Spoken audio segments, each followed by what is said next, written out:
Welcome back to FlatsClass YouTube, everyone. Captain CA here, and we are on the eve of Hurricane Helene arriving here in the eastern Gulf of Mexico. I live very close to Crystal River here in Citrus County, and we're expecting some pretty heavy-duty weather here. In fact, that is why my skiffs are not inside the corral over there in the boat barn. I've actually moved them up front here out of tree fall range. As you can see, I have trees all around my property. So, trying to figure out where I can put them, where they're out of harm's way. But, all that being said, it's something we're gonna have to deal with. At least I've got a generator. We're going to talk today about braided fishing line and what are some of the better techniques that you can use to exploit the benefits of braided fishing line. So we're going to go over here to my studio while we still have power and cover some of that. So let's go.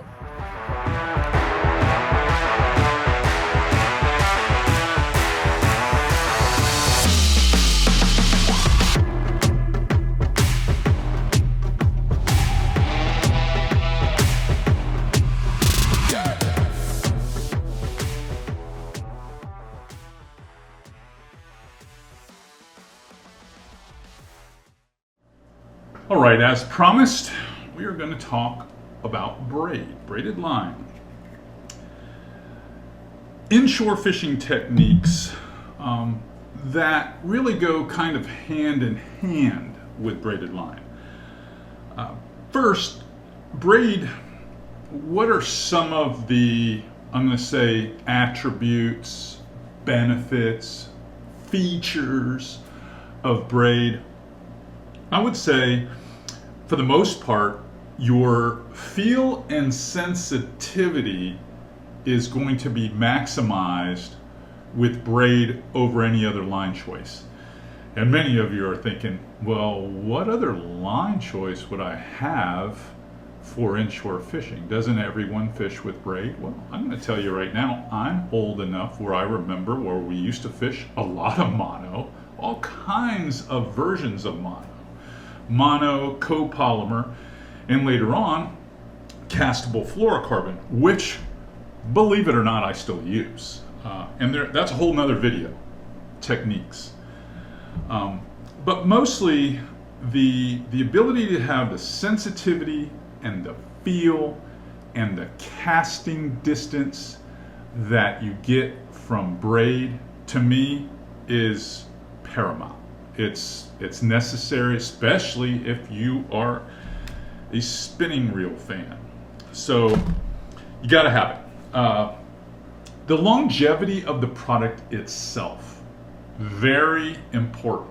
I mean, the fact that, yes, you're putting money up front, good money, more money up front to buy braided fishing line. But in the end, when you figure out the cost for the use, it turns out to be fairly, well, I'm going to say affordable. And then the fact that you have the ability to fish bottom contact stuff, fish heavier cover where you can pull fish away, fish bigger hooks. There's so many advantages. And even finesse fishing that you can do with braid that just makes it the logical choice for those of us that like to chase inshore game fish. So let me talk about spinning gear first. Spinning gear, okay? Spinning gear. Spinning gear, it seems like it was made. Braid was made to go on spinning gear. In fact, there are very, very few opportunities that comes up in my fishing that I would choose mono or fluorocarbon with spinning gear. There are a few really light line techniques, or if I'm fishing for bonefish or maybe big trout, sometimes I will pull out some castable fluorocarbon and throw it on spinning gear. But That is like 1% of the time, maybe 1.5% of the time in cold, January and February. Just doesn't happen that much. And I'm usually doing it because I want something more gimmicky. I want to try something new. But for all intents and purposes, I use spinning gear for most of my lighter weight techniques, where I'm throwing lures that are 3/8 or less, Ned rigs, weightless soft plastics where it's just an EWG hook in the plastic itself. And generally speaking, a lot of the techniques I'm using are in less than 1 fathom of water, less than 6 feet of water, because braid floats. So I'm using a lot of that. And then, yes, some of you are going to say in the comments, well, what about inshore grouper? Or what about tarpon fishing? Yes, I do use it for that as well, where I need to pick up lots of line fast. But general inshore fishing, what we're talking about here, that's when I use this the most. It also gives me the opportunity in the 2000 and 2500 size reels, which I don't have one setting here, to use these micro finesse braids. Now these braids are much thinner, like 33% thinner, smoother, they're stealthier, they're less visible to the predator, and they allow your bait to have way more moves. So that's what I use it for. That's typically what I use my spinning gear for most of the time. And if you are a fan of this channel, you know that. You know how I like to fish. A large percentage of my fishing, I'm going to say like 65-70% of my fishing, is on casting gear. It just is. That's what I like to use, casting gear. A lot of that has to do with lure speed, line control, the ability to power fish more, which I like to do. So I'm using a lot of that casting gear. So what is the advantage with braid on casting gear? Well, versatility across the board with everything. I probably throw most of my castable fluorocarbon on this, so it splits a little bit of time with it, but I do throw braid the majority of the time on my casting gear. It's great for big plugs that have bigger trebles on it. Anything from 3/8 and on up. 1/2 ounce is better. Topwater, definitely I work that on my casting rods, and heavier braids. Large hook swim baits, which I'm scanning up here to see if I have one, but I don't see one visible up here. But those are the opportunities I use. I also use it for Texas rigging. Like if I'm going to Texas rig fish, and I've got a big EWG with like a 5/0 hook, and I've got this plastic, I'm definitely going to want to use braid, heavier braid on a casting rod where I can get great hook penetration. You don't get that same feel with a spinning rod. And then if I'm fishing heavier cover, there are times when the spinning rod is good when you're using a 4,000 or 5,000 size spinning reel to be able to get a fish out of trouble. But overall, if I'm having to cover water, and I fish a lot of marsh around here, on the nature coast, I'm using a casting rod with 40, sometimes even 50-pound braid. And you're thinking, well, that sounds excessive. But I'm going to go through these techniques a little bit real quick here, and we're going to look at these, and we're going to talk about what works best for both casting and spinning. So let's hit that next. First technique for inshore that I think braid works the best for is definitely topwater. I think topwater works best with braid. Reason for, and I was a mono guy for this for a long time, is the braid floats on top of the surface. It floats. And it allows you to have that bait work back and forth in a walk the dog pattern where you get instant hook sets from no matter what the distance, whether he hits it halfway back or at the end of the cast. So it works out great. Now, if I'm throwing a bigger plug, you know, with big treble hooks, you know, the treble hooks on it are size 2, and sometimes even bigger if we're out for bigger quarry, I will definitely throw that on casting gear with anything between 30-pound braid. You know, I don't know if I have some here, but I do have some 40. So I'll throw it on anything from 30, 40, 50-pound braid for topwater. And you're like, wow, why so heavy? Well, it doesn't matter. It doesn't matter. See, with a casting rod, you have a guide train with small guides. And the heavier and the stiffer the line is, the more it rifles off and gives you a longer cast. So you don't need a limp line to cast well. In fact, a little bit stiffer line actually gives you a better, longer cast. And when I'm using topwater, that's important to me. Now you might say, well, what if I want to use something like a sheep pup, or maybe just a top pup, or a Mirrolure 26 XL, something like that. That is a smaller walking bait that just is, it's quieter on the surface. It's going to have more of a size 4 hook. Some of them may even have size 6 treble hooks. What should I use for that? Well, then you would use spinning gear. And spinning gear, it throws the lighter bait a little further. You do need lighter line to do that, because now you don't have the weight shooting that off. And 15-pound braid, maybe 20 if you want to get into those micro bait braid weights, would be ideal for that. Perfect, ideal. And then at the end of that, tie a very, very short piece of mono leader that all floats and gives your bait all this action. So topwater is one of the best suited techniques, honestly, for braided line. It's like they were made like peanut butter and jelly. Goes together perfect. The next one we're going to talk about is the Texas rig.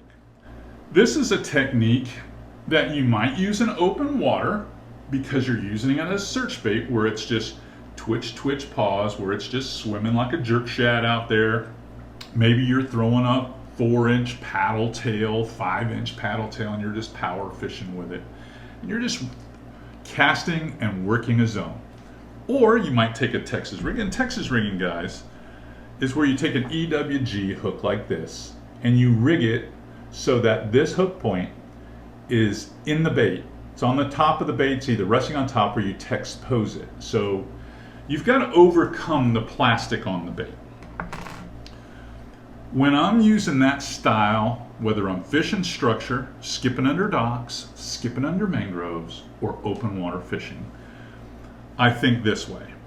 If I'm going to fish structure, I'm going to fish casting gear, okay, the bait caster, I'm probably going to have 30, 40-pound braid on this. I want control, I don't want any stretch, and I want to really whack them. And then I want to be able to pull them away from cover and reel down on them, and not, you know, it's usually on a heavier rod, it's usually on a 150 to 200 size reel, and I just want to have control. That's when I'm fishing cover. If I'm fishing potholes, oyster bars, you know, moats around oyster bars, mud flats, grass flats, and I'm just kind of probing out there, just broadcasting. When I'm doing something like that, and I'm doing it with anything from a 3-inch paddle tail to a 4 or 5 or 6-inch jerk shad, or maybe a goat or a crab body, anything like that, I'm probably going to use spinning gear, and I'm probably going to use it in like a 10 to 15 pound weight. 15 would be better. I would rather have something, again, like the Diamond Micro Braid stuff that gives me the added strength of 15 pounds, but gives me the diameter of 10. And that way I can make a long cast. So this would be an ideal braid for that. But that's me. That's how I like to fish it. I wouldn't want to put a heavy braid on this to have the maximum amount of pull power, because it would limit how far I could cast it. Now, could I put 30-pound micro braid on this and use it around docks and mangroves? Absolutely, I could, and it would fish like it's 20 to, fish like 20-pound braid, and it would do a good job. But I'm trying to give you some balance here and some scenarios that I feel like all of you would fish. So with casting gear, you can still get a decent cast, especially if you're target fishing around the docks, like I say, or these narrow creeks where you're throwing around oyster and marsh points and things like that. But you've got that 30 and 40-pound braid that's got that heft to it that you can really wrench on a fish. And that's the idea between casting gear and spinning gear, one being definitely more power and one definitely being finesse, with power when needed, but the spinning gear is mostly finesse. What about this? What if we threw, and I'm going to try to pull out a suspending plug here, what if we threw something like a Mirrolure? This is a typical suspending plug, size 4 trebles. If we're throwing suspending plugs, what are we looking at? Well, if I'm going to throw this in open water, which typically is the way I would fish it for trout or redfish, or if there's some snook on a flat or something like that. So it's going to be more of an open broadcasting power fishing style. Because it weighs 3/8 of an ounce, this plug, and this is a very popular plug if you live in Texas or you live in Florida, or if you live on the Carolina coast, you're probably very familiar. That's pretty much a daily driver for you guys. I'm going to say if you're throwing spinning gear, you're probably going to throw something 8 to 10 pounds. 8 to 10 pound braid is going to be ideal for that on most setups, and it's going to fish it well. It's not going to be too heavy. That's going to diminish the action of that plug, and you're going to have a lot of success with it, especially in open water. If you're going to fish it with casting gear, okay, I'd probably fish that on 20-pound braid. So I'd probably reach in here, and instead of having a rod with 30, 40, or 50, I would probably throw it on 20. It's light enough, gives me a decent cast. You can get a little bit better cast because it's a lighter weight braid, so it'll get out there a little better with a lighter plug like that, and it will do a good job. You could throw it on 30, but 20 would probably be a better choice. Let's talk about everybody's favorite next, and it's this one, the paddle tail. Everyone wants to throw a jig head, open jig head with a paddle tail. All right, that style, it really comes down to, are you throwing large paddle tails, with heavier jig wire, or are you throwing lighter weight stuff, a 3-inch, or maybe even a Ned style paddle tail? Who knows? Well, as you can imagine, if I were going to throw a larger one, such as the example here, I would be probably throwing casting gear with 20 to 30 pound braid on it. That's what I would throw. I would throw 20 to 30 pound braid on it. If I were throwing it, on the large stuff, I'm kind of counting even swim baits in this. If I were going to fish something small, 3-inch paddle tail, it's probably in all of your guys' quivers. You're all throwing a 3-inch paddle tail. Everything eats it. That's why I don't throw it that often, just because it gets eaten too easily and you got to deal with a lot of smaller fish. But 3-inch paddle tails work extremely well, again, on that lighter weight braid on spinning gear.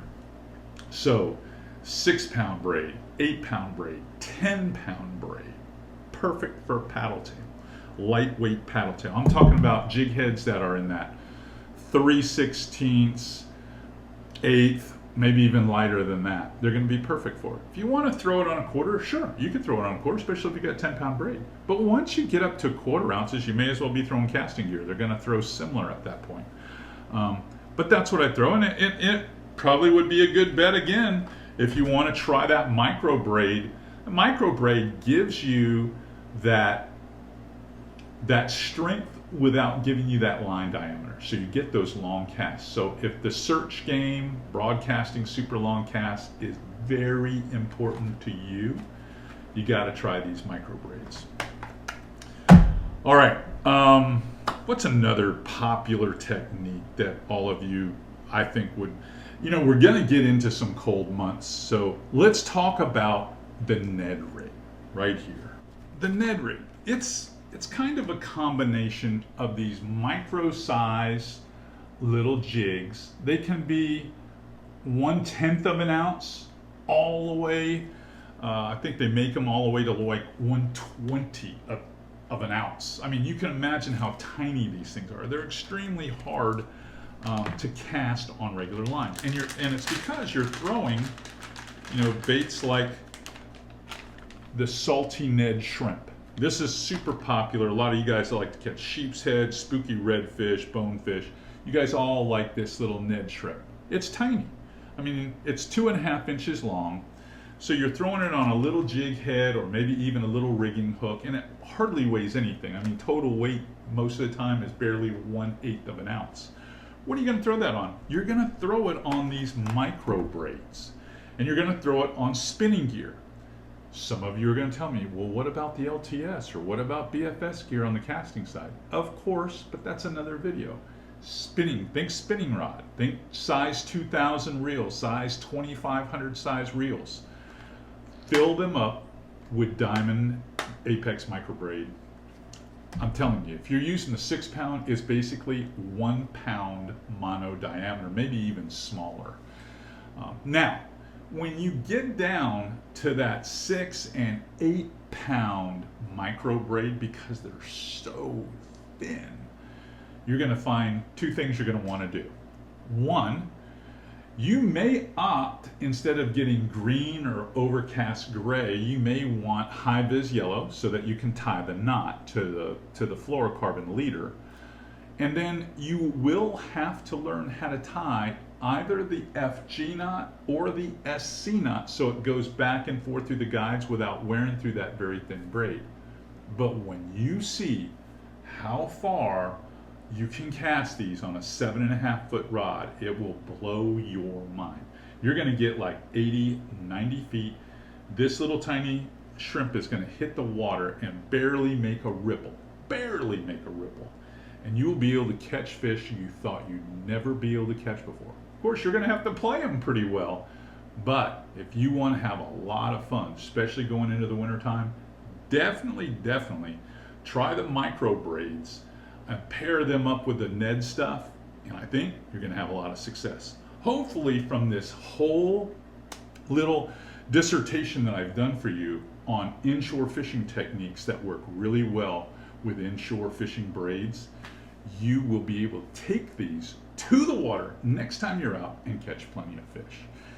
I wish I had more time for you, but it looks like I got another break in the bands out here. I'm going to do a few more things to prepare for Hurricane Helene, which I'm not so sure I can really do much more. This is going to be one of those storms where we're going to get winds here in Citrus County that are right there at the edge of hurricane force, and we're going to have a lot of storm surge. I fortunately, don't worry about me, I live high up on the hill. I'm about 10 miles inland, and I drive down to the water every day. So, but going to be a lot of cleanup here in town later on. If you like what you see here, if you're learning stuff, if you're taking it to the water and catching fish, hey, give us that thumbs up and subscribe. And if you haven't checked out FlatsClassUniversity.com, go over there. We go into in-depth details on these tips and then have them incorporated in courses to make you a better inshore angler. That's all I got for you today. I'm gonna get out there and get back to work.